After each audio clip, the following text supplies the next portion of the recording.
gəlirsən səhərlərimə, saçlarımda sən xatirə kimi.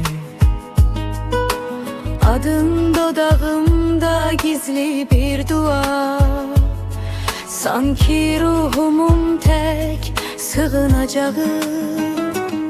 Sensiz bir an daralır dünyam, boğulur sanki bütün ümitlerim.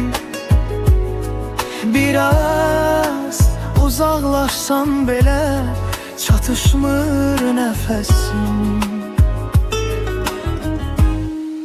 Hava kimi sen, seni görmürəm, amma sensiz yaşaya bilmirəm.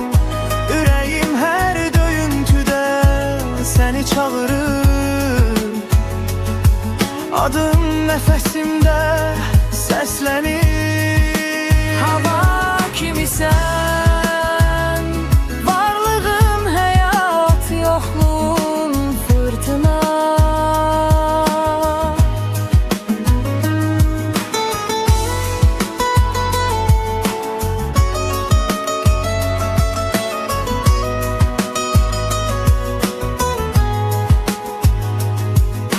Yağış olursan kederli gecemde, bulut kimi çökürsen çiğinlerime. Güneş kimi doğursan bir gülüşle, ışık saçılır yüreğime.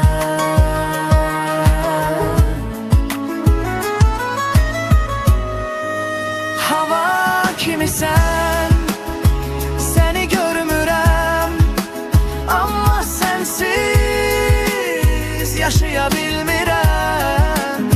Ürəyim hər döyüntüdə səni çağırır,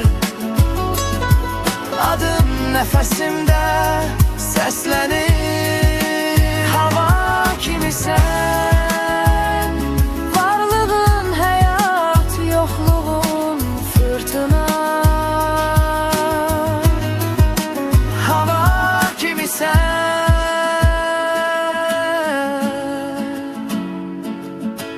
Adın nəfəsimdə səslənir.